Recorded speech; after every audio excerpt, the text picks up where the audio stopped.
Hi, this is Sherry Veronica. The following is a continuation or maybe an addendum, an additional part of what people are talking about in Barbados with relation to medical malpractice and the way people are being treated when they are at the Queen Elizabeth Hospital. Now, you've heard from this particular person before, and here she is giving some thank yous to people who commented on her interview with Patricia Benedict. But this particular series is going on because people are becoming concerned that the doctors at the Queen Elizabeth Hospital may not be doctors. There's something going on that it has people very suspicious because doctors not knowing how much medication to give or giving too much medication, and then they go somewhere else other than the Queen Elizabeth Hospital, and someone is saying, well, no, that's not what you should be getting. So people are questioning the doctors, especially the ones who come from foreign lands. They're questioning the credentials and if they are indeed, qualified to be at the hospital and doing what they're doing. Okay, so this is a continuation. This is Sherry Veronica. With the medication that start to make him sick, because the almost one morning when the nurse is going to see my son on the bed stretch out, but God saying no, this is not what I want for my son. So I thank everybody that speak positive on my interview, and the ones that ain't speak positive, may God help you all. Thank you so much. Thank you so much. Thank you so much, everybody. Everybody, thank you. And this is for the lady that say if she could get close to me, she would give me a hug. Well, I sending back the hug to you this morning. Thank you so much. Thank you so much.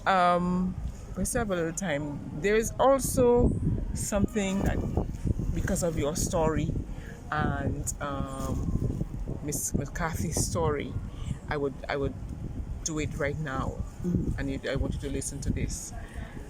I spoke to two people, individuals. I told them about the story, and one gentleman said to me that in January he was in the hospital and there were 4 persons on his ward allegedly died in the span of 2 weeks, allegedly. I will give the officials, I want to interview with him, but I don't know how comfortable he feels. I could do a voice over.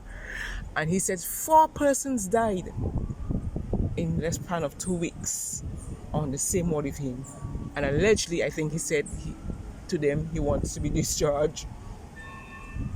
Because he said to me, all those people were fine. All those people allegedly to him that they were fine. He was talking to them, and all of a sudden, they're gone. 4 in the span of 2 weeks in the same alleged same ward with him. Now, he said allegedly what he heard, but I would say allegedly that there is something going on with allegedly some nurses and the what do you call it? The people that is carrying the dead, the funeral homes. If you know what I'm saying. There's something allegedly going on with some of the nurses and the funeral homes. I don't know if they get a cut, allegedly, how many persons that die and they get a cut, but something is going on. And he says that allegedly someone told him so, that this is what is going on at QAH, that allegedly some of the nurses are involved, allegedly, and maybe some of the doctors are involved, that people are go early to the grave, and especially those that have no family members to come and look after them. Yeah. Secondly, yesterday, another individual told me, I'm recording everybody, but I'm videoing. But yeah, that's so naked departure. But so I don't want you, yeah. So Thanks. yeah. So yes. Secondly, I saw another person yesterday who told me that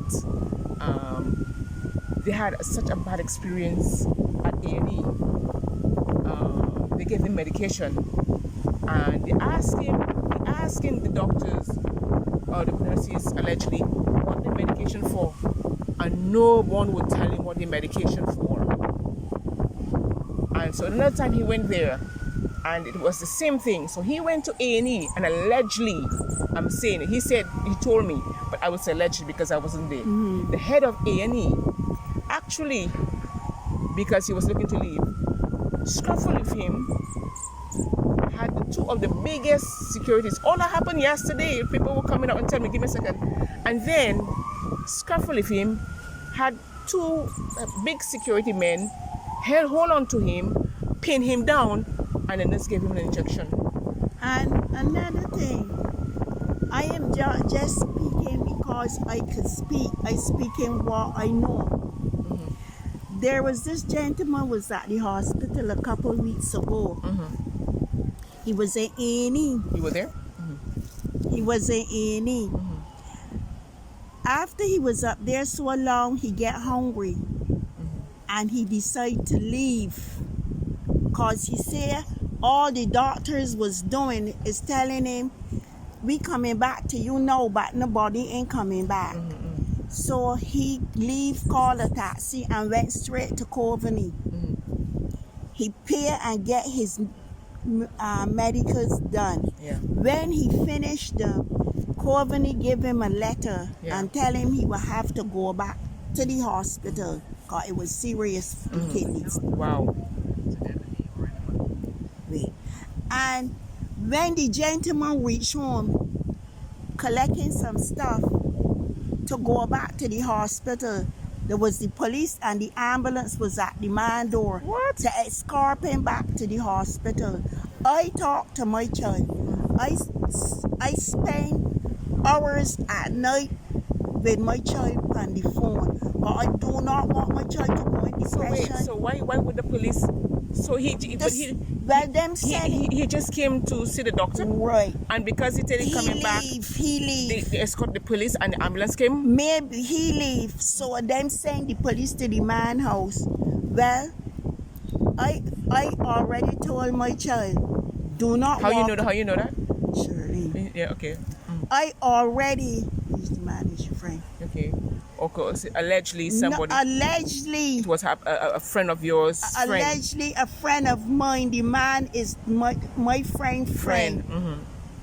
No, they give him the to go and get evaluate, saying to say something wrong with the man head. Nothing ain't wrong with the man head because he ain't get attention. He leave. He went and pay $700 for the test. It is. I want that man's name. I forgot to get it. Yeah, no, don't mention the names. And if he was willing to go on and talk about his story. Right. I end the video. So to have a mental evaluation because he left. Nothing. Because he leave, that is what they will put something gonna be wrong with the man because he leave. So I told my son, you're walking out in the hospital. They got to release you from here. They can't keep you here holding on upon. They can't keep pushing and hiding the results and then telling you if one body don't answer me, somebody else can help me get my story out there for the whole world to know. So yeah, we just want to continue on this here. So a lot of things are going. A lot of things going on that cover up that nobody knows. So now, so let me ask you a question now. So if you want to see the doctor to the A&E and you sign in and you decide to go out, allegedly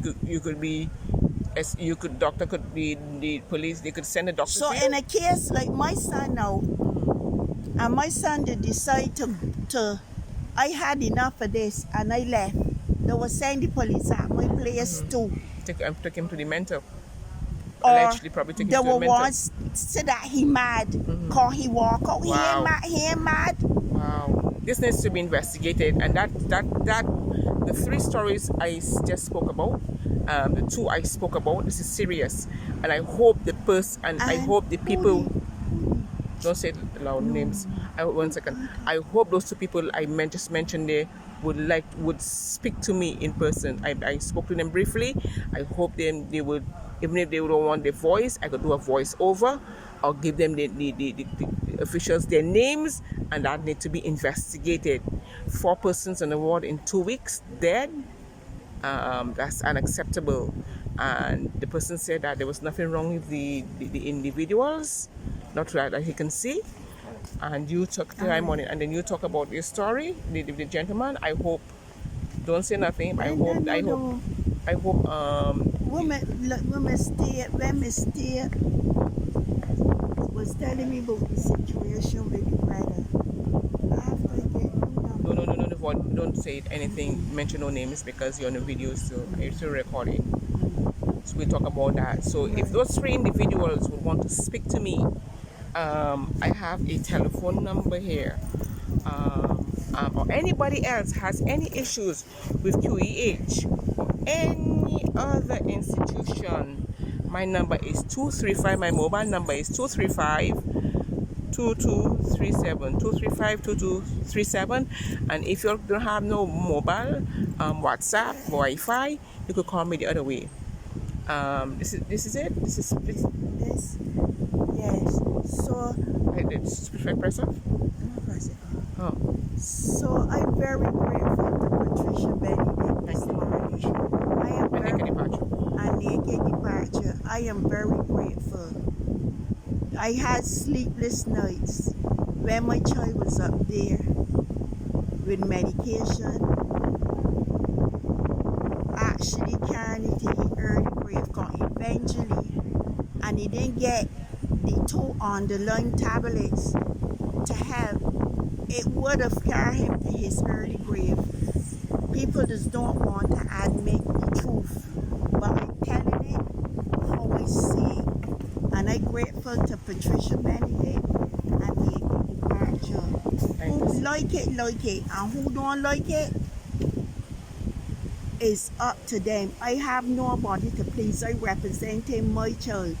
And I didn't like to come out there and state he has TB. Exactly. I then had to put it there, but to get to the bottom of this and the treatment, I put it there. Cause TB, they make the dogs and kids like me. Anybody can catch it. Thank you so much. That is all I have to say for now. Thank you very much. Help me spread the word about Naked Departure via social media. Subscribe and share to show support and love for our channels.